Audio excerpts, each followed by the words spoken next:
Good day everyone. So here we go again with a new lesson for today. So for today we will only have a short lesson.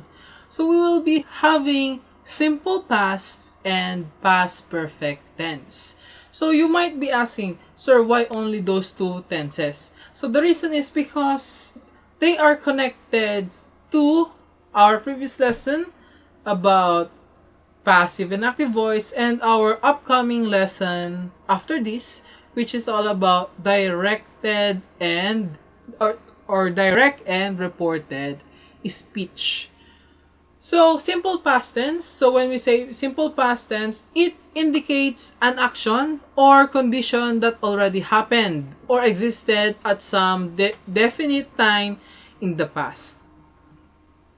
So in the simple past tense, you're going to change the tense of the verb into its past form. So find, found, enjoy, enjoyed, buy, bought. So I found my wallet yesterday. She enjoyed the trip last summer.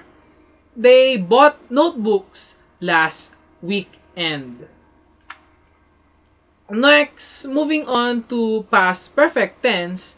When we say past perfect tense, it is used to indicate an action that happened already before another past action. So in the past perfect tense, we have two actions that happened in the past. But what we are pointing out is the action that happened much later. So let's say we have the first past action and the second past action. Let's say this is done at 7:05. Well, this is done at 7 o'clock only. So, in the past perfect tense, we are talking about this later one, the 7 o'clock. No. So, for example, I found my wallet after I had reported it to the Lost and Found Committee. She had enjoyed the trip by the time she entered high school. They had bought notebooks before she entered the classroom. So here, we have two, on the first example, we have two past actions. I found my wallet. But that is only a simple past tense. The past perfect tense is I had reported it to the Lost and Found Committee. But what happened first in the sentence?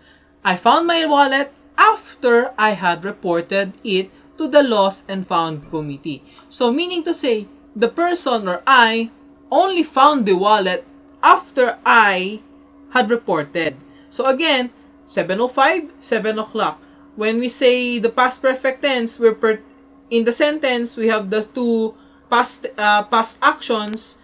When in the past perfect tense, we're talking about the much past, the oldest action done. So, had reported it to the Lost and Found Committee. So here, in the second, she had enjoyed the trip by the time she entered high school. So by the time she entered high school is the earliest past action. The oldest is she had enjoyed the trip. In the third example, they had bought notebooks before she entered the classroom. So the earliest action is before she entered the classroom, and the past or the oldest action done is they had bought notebooks. So, the difference between the past perfect tense and the simple perfect tense, the simple past tense is that in the past tense, so only one past action, and you are just going to change it into the past form of the verb. In the past perfect tense, there are two past actions. You are only pertaining to the oldest past action, and you are also adding the words had or have. The examples here are only had because they are the subjects are only singular. If they are plural, for example, they, them, Amir and my brother, so on and so forth, use have. Okay, so some exercises.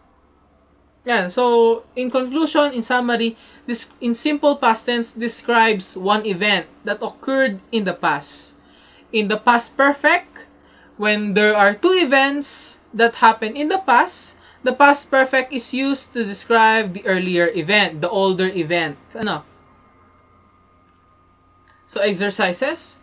We go to Boracay. So change it into past form. We went to Boracay. Cheryl had graduated from college before she went to Boracay. So we have here two past actions. She graduated first, then before going to Boracay. So past perfect. I just bought a new car. Past tense, simple. He discovered that there are satellites around the planet Jupiter. Again, past tense, simple version. Felix Hidalgo had won a prize in painting contest in Madrid when the Filipino community there honored him. So we have here two actions: when the Filipino community there honored him and when he had won a prize in the painting contest. So the earlier action or the oldest action is the had won. So we have here the past perfect tense.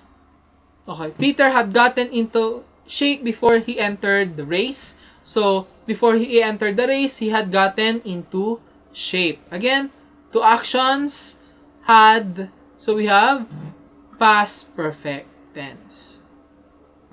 So last Friday, we discussed about polygons. Only one action here in the past happened. So we have simple past tense. And lastly, for centuries, reduction in the Earth's biological stock hindered human progress little, if at all. Still, even though the sentence is long, there is only one past action. So again, simple past tense. So again, as I have said, we will only have a short lesson, short video.